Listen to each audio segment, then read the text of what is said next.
片言感とかも含めてこう新大久保に出没する K-POP が好きすぎる JK みたいなっていうことはうちらと同世代じゃないあ、確かにね、プレ画像を上げたわけ。うん。プチバズりしまして。おお。ぶっちゃけ、ジギジギに比べたら、パンチはそんなに強くないと思ってたわけ。いや、俺もそう思ってますよ。うん。で、コスモシーがすごいなっていうことにこう世界がクリビツ転業しちゃうというか何より運営たちが俺はゲラゲラ笑いながら作ってると思うんだよ。それはね、俺も思った。4月11日、コスモシーがラッキーワンでデビューしました。わついにまあ、ついにじゃないんだけどコスモシーは2024年昨年のですね12月31日にジギジギで運命の日を迎えることになった日本人4人組のガールズグループです。はい。日プ発生いや世界においても最も奇妙きてれ奇抜なコンセプトで、まあ、衝撃を与え、まあ、ミュージックビデオも1000万再生を超えと、まあ、日本のアイドルグループとしてはもう異例の数字を叩き出しまして、瞬く間にアイドル界注目の星期待の少女戦士となりました。はい。その年末に MV が公開されたジギジギは、まあ、年明けの2月7日にデジタルシングルとしてもリリースされ、まあ、デビューしたかと誰しもが思っていましたまあただ MV が公開されてただけで音源もしばらくリリースがなかった様相に、まあ違和感がないわけではなかったんですけど、ただ公式的にデビューシングルと言っていたので、まあそう思わざるを得ないというか、しかもデビューを飾ったはずのコスモシーは SNS で Vlog とかビハインドっていうまあ動画コンテンツとかは公開されるものの、音楽番組やまあフェスの出演とか、まあそして他のグループであればあってしかるべきデビューショーケースもなくて、まあ、つまりはお披露目的なものが一切なかったんですよね。まあメディアに全然。そうそうそう。で4月7日に突如コスモシー最後のインタビューという動画が公開されましてその後はロード・オブ・ザ・リングのガラドリエルよろしくというか、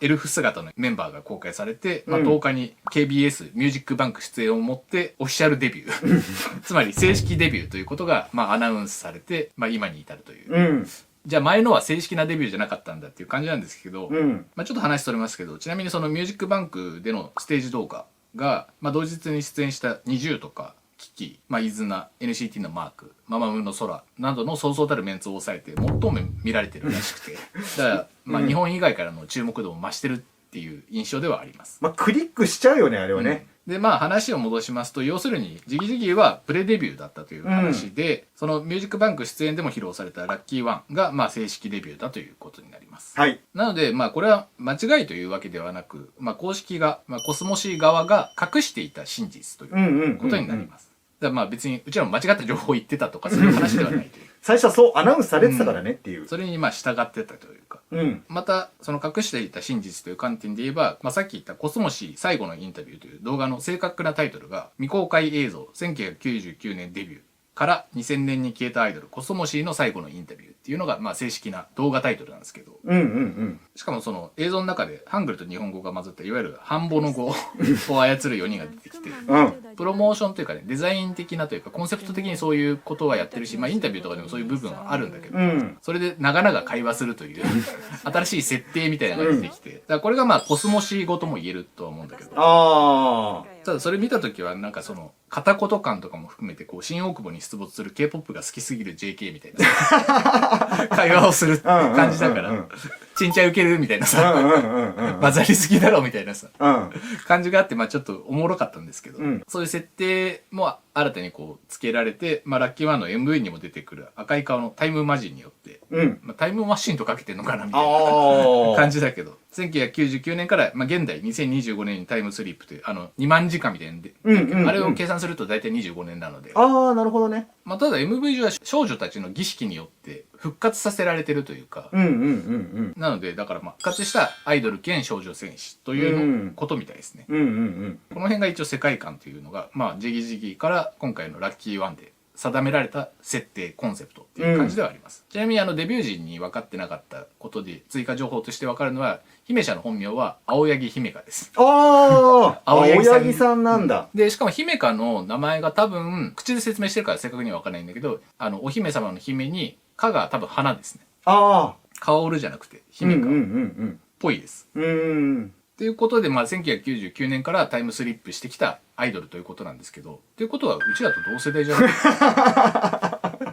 確かにね。なわけあるかって感じなんだけ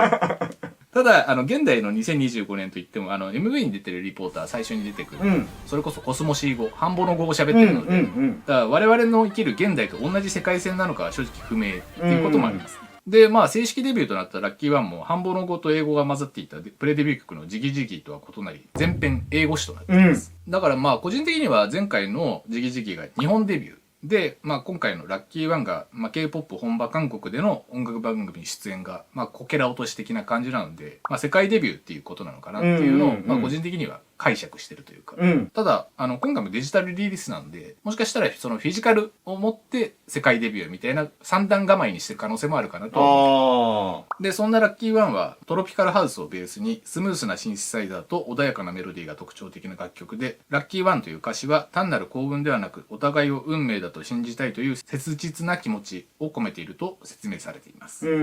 ただこれもただというかMV はストーリー性というか映像的な情報量も多くて、パフォーマンスパートもほぼないので楽曲の印象としてはそのデビューステージとなったミュージックバンクの映像込みの感想になるかなとは思いますけど、たまたまそのタイミングで韓国にいて出退勤も取れてしまったチェンさんはそのコスモシーの正式デビューを肌で感じた生で感じたという部分もあるかとは思いますけど、いかがでしたか？もうね、いろいろいかれてたね。ちょっとね、K-POP ってさ、やっぱり大手とか中小とか関わらず、やっぱり K-POP っていう枠なんだよね。なんだけど、コスモシーは、なんかもう、その中でのさ、斜め上とかはあるけどさ、もう異次元からぶっ込んできたみたいな感じだからさ。逸脱しまくり、はみ出まくりだよね。そう。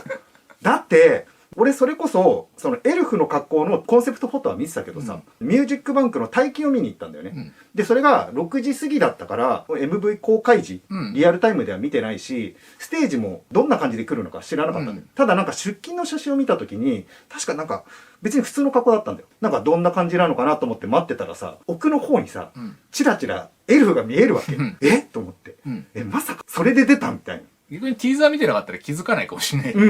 そうそうそう。でさ、いざ出てきた時にさ、うわあの格好で出たんだと思って。そうか、そもそもあれでさ、ステージをやるってことが意外だもんね。MV の中の設定だけ、ってかそれも知らないのか。知らない。そう。何にも知らない。だから、なんていうの、あくまでもコンセプト。最初、もうほぼ初見がそれみたいな。そう。コンセプトラッキーワンがそれなんだっていう。見てたけど、それでまさかパフォーマンスするとは思わなかったから、しかも出てきた時にさ、言ってみれば色もんちゃ色もんじゃん。だけど、なんか変なの来たみたいなのもなくて、お姫様とか、こうちょっと地位の違う人を見た。じゃあ一応素直に飲み込まれてはいたんだね。なんか、キャーみたいな、ファーみたいな。ざわざわじゃないんだ。ざわざわじゃないの。そうなんだ。何そのリアクションみたいなのがあって、一応さ、そのコスモシーの動画を上げてるから、そのタイミングで行く、しかもミューバに出るっていうのもあるから、初めての音楽番組、デビューがミューバンなんてさ、日本のグループでさ、そんなのありえないっていうのもあるし。本当にだからそれに関してはラッキーワンだよね、マジで。そうそうそう。そのタイミングで韓国に行けてたっていうことだよね。そう。で、しかも、プレ画像を上げたわけ。プチバズりしまして。プレだよ。ちゃんとした写真じゃないんだよ。920いいねついてました。それはやっぱ日本人が上げてる日本のグループだからっていうところも関係してるのかな？いや、俺が日本人かどうかは多分知らないと思うけど、とにかくだから、撮って上げてる人が多分ね、ほぼほぼいないっていう。にしても、だからそれだけある種注目されてるっていうことだとも思うんだよね。だからコスモシーファンとして上げてる人というか、マスター的に上げてる人は、そもそも枠としてかなり少ない状況でもあるってことだよね。その写真を撮れる人が世界中に少なかったっていう。そうそうそう。テンさんがたまたまそのポジションだったっていうことでは。そう。だからそういう意味ではラッキーワンでしたけど、ちょっと前置きが長くなりましたが、ラッキーワンに関して、本当にちょっと、いかれすぎてて、もうびっくりしたというか、曲に関してはさ、トロピカルハウスっていう説明があったけど、ムーンバートンでもあるな、と思って、だからそういう意味ではさ、一時期一世を風靡したジャンルだったじゃん。だからそこら辺の懐かしさはあったけど、ぶっちゃけ、ジギジギに比べたら、パンチはそんなに強くないと思ってたわけ。いや、俺もそう思ってますよ。なんだけど、MV がいかれすぎてるじゃん。どうしようもなく。で、情報量もめっちゃ多いじゃん。だからあれで曲までいかれてたら、時空が歪んでワームホールできちゃうから。いや、それででも俺コスモシーいいんじゃないかなって思ってるから。もっと歪ませろやと思ってたけど。いや、だからなんかそこら辺でバランスを取ったのかなっていうふうにちょっと思ったんだけど、いやだってさ、あんな発想というか、いかれた MV は多々ありますけど、やっぱりその日本の戦隊ものっぽい部分とか、日本の音楽番組の古さとか、あとそのスーパーのフォントとかさ。あれでも日本の音楽番組なのかな？字幕がそうだからそうなのかな？だと思うけど、なんかししかもかもさ、1位を取るって韓国の音楽番組のカルチャーあ、まあ確かにね。とも言えるから、いやトップ10とも言えるから何とも言えないけど、ただだからすげえなと思ったのはタイムマジンですよ。タイムマジンっていうネーミングさ、とんでもないじゃん。だからタイムマシンのダジャレだと普通に思うんだよ俺は。たださ、なんていうの、そのなんとかマジンなんてさ、それこそそう仮面ライダーとかさ、そういう戦隊もののさ、昔のやつだからあの発想は俺日本人じゃないと出ないんじゃないかなと思って。まあオープニングもエヴァだしね。ああ、そうかそうか。まあいろいろ混ざってる。だから俺タイムマジンはダースモールっぽいなと思う。ビジュアルはね。いろんなこうカルチャーをミックスしてるなっていうのは思ったけど。そうだから元ネタはいろいろあると思うけど、それをこういわゆる日本のサブカルっていうフィルターを通して見せてるから、やっぱりそれは韓国のグループではできない、韓国とクリエイティブではできないビジュアルだったりとか、まあこれでMV 監督が韓国人だとちょっとびっくりするけど、いやそうじゃないか。でそもそも今回のクリエイターもシンシティだから別に一緒だからね。ああ、そうかそうか。多分だからアドバイザーとか入ってたりとかするのかな。いやでも民飛人のあの感じを見るといるのかな。というかまあ結構そういう日本のサブカルをしっかり手に入れて追うっていうことは当時の韓国人の若者、それこそまあ同世代いじりしてる、まあそのうちらの同世代多いじゃん、韓国のトップというか作曲家とかディレクターやってる人、あの世代にとっては結構熱かった当時のものなんじゃないかなっていうのは結構思うというか、そこまで難しくないんじゃないかな。だからどっぷりな人がそのまんま見たまんま、だからこれまではさ、K-POP っていう枠組みの中でやってきたけど、それをだからもうど真ん中でやってきたみたいなところだから、やっぱりそれはコスモシーだからできたことっていうふうにも言えるし、まあだからまああとはその音楽番組をで格好で出る、ちょっとさ、しかもデビューでさミューバンですよ。ミューバンでビジュアルでバーンって出てさ、サムネもあれじゃん。ちょっともうどうしようもないよね。そう、韓国人のコメントの中にもサムネに惹かれてこの妖精たちは何ですかみたいな見に来たけどこの妖精は何ですかみたいなハングルの書き込みもあったから、やっぱりインパクトは相当のものがあったのかなとは思うけど。そうだから俺のそのさっきちょっとプチバズしたプレっていうやつにも韻律で、なんだこのエルフはみたいな、とか、それどこのグループですかみたいな、とかちょこちょこ韻律とかもあったから、やっぱりこのインパクトの付け方、でしかもMV でさリハナが連行されるとかあるじゃん、であそこのシーンを見て後々それこそ昨日か今日かなふと思ったことなんだけど、ミューバンの大金ってさ他の音楽番組と違ってさファンの前にバッて出てくるわけじゃん、だからそこちょっとつなげてんのかなと思って。つなげてないねいやもちろんそうなんだよ。だってまあっていうのも当然格好で出たからあれで出てくるっていうのはわかるけど、ちょっとなんかそういうところももしかしてつなげてんのかなとか、だからそういういろいろなこうなんていうのぶっ飛ぶ要素とか、余計にこう考えたくなる要素がたくさんあって、まあとにかくね驚きましたよ本当に。まあだから韓国人に与えた衝撃っていうのもそうだし、それ時期時期の直前から追ってた感じからすると、そのコスモシーの魅力が韓国で大きく花開いたなというか、お披露目できてよかったなっていう感じはまあ受けるけどね、俺はだからまあ普通に日本に行ったので当然 MV を見てその後ミューバンを見るっていう流れを踏んだんですけど、でまあ MV はさやっぱりその情報量が多すぎて、まあ、正直よくわからんみたいなところもありつつだからそのミューバンがとにかく楽しみだなっていう感じで、MV と同じくらいこうワクワクしてポチッとなしたんだけど、だから最初のディハナがさこう鼓動みたいなサウンドが入ってこう指をそれに合わせてドゥンドゥンドゥンみたいなで低音のボイスから始まるっていうところが出てきて、でだからまあかっけーっていうかそのいいぞいいぞっていう、そのまあうちらとしてはその韓国でお披露目してる感じだからこう応援の気持ちもあるから、こういいぞいいぞいいで出しだぞと思って、でその後にそのほぼガチエルフじゃんみたいなさカミオンが出てきてそうもう俺馴染み方すごいな。そうあれはちょっとねあんなになるんだと思って、正直はなちゃんとかはやっぱりこう着てる感つけてる感多少はあるんだけど、カミオンはあのまんまの人間っていうかあのまんまのエルフに見えるぐらいビジュアルの仕上がりすごくて、で姫社は一人だけ羽ついてるしいやこのビジュアルすごいなと思って、いやこれには目の超えた韓国人もびっくりしてるやろなみたいな感じで見ててそう思ってたんだけど、よく考えたらさ同日にさ20が出てるわけよ。でそれも含めて言ってしまえばそのハイクオリティなコスプレでのパフォーマンスっていうのが日本カルチャーの表現としてはすごく真っ当なんだけど、日本のグループすごいなっていう目線じゃないっていうかさ、J アイドルとして異質っていうことを比較対象の20がいるから思うし、J アイドルすごいなじゃなくてコスモシーがすごいなっていうことにこう世界がクリビツ転業しちゃうというかだからそのコスモシを推してた身としてはこのデビューでミューバンっていうでっかい舞台を持ってきて、そこでこう絶対にインパクトを残せるビジュアルコンセプト、その MV だけじゃなくてステージでも残せるっていう、でもあれをさステージでやるってことはコスモシのコンセプトがそれに合ってるっていうかさ、あれを披露してもグループのコンセプト的には変じゃないっていうところも含めて、その運営があっぱれすぎるなっていうことも思ったんだよ。だからそこにすごく感心したし、その礎っていうかその傷跡みたいなのを残せたこと、インパクト、コスモシーここにあり、こんなに変わったグループが日本にはいるんだっていうことも含めてすげえいいぞっていう感じだったんだけど、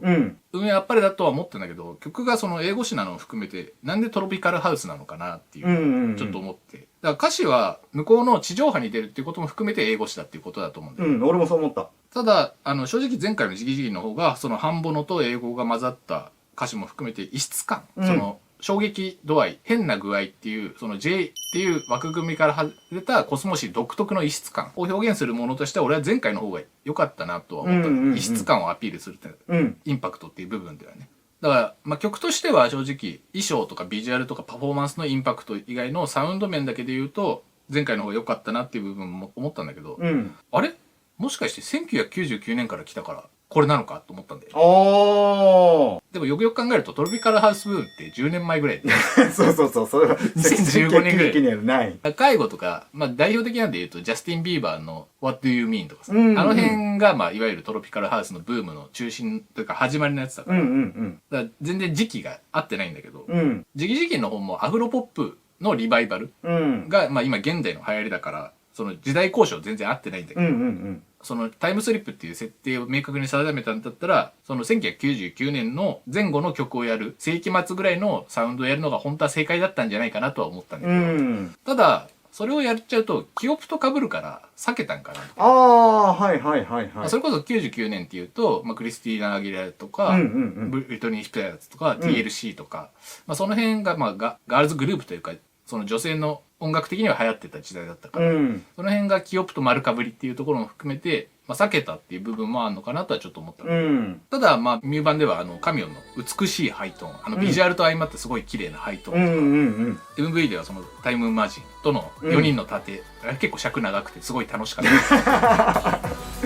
たもうとにかくなんか両方とも見てて楽しくなっちゃう要素満載だから、得意なコンセプトのコスモシを全世界にぶちまけられたのが良かったなっていうのが感想なんで、だから俺はこれこそ余談だけど、そのビップラッシュのメルトミラーに次回あたり監督してもらいたい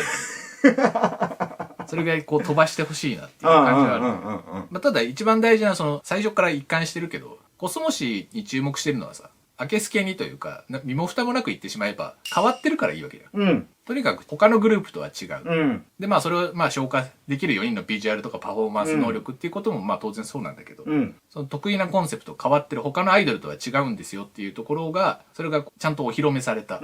その日本だけっていう狭い市場だけじゃなくて韓国っていう K-POP を通して世界にアピールできたっていうことも含めて、どこまで行くのかなっていうのが、楽しみすぎるっていうか、これがこう世界に轟いてほしいなっていう、MV の1000万再生もね、それにその感度の高い外国人もかなり気づいた証拠だと思うし、要するにだから我々の想像を超えてくるっていうのがコスモシーのいいところだし、その奇抜さにぶっ飛ぶ楽しさっていうのが今の最大の魅力だから。でもやっぱりお金に関してはすごくかかってるわけじゃないし、それを工夫で見せてるところがあるから、売れ続けていけばそのびっくり度合いもかなり大きなものを見せてくれるいいクリエイターが揃ってるのは間違いないから、それが今後は楽しみだなっていう、ちんちゃ楽しみだな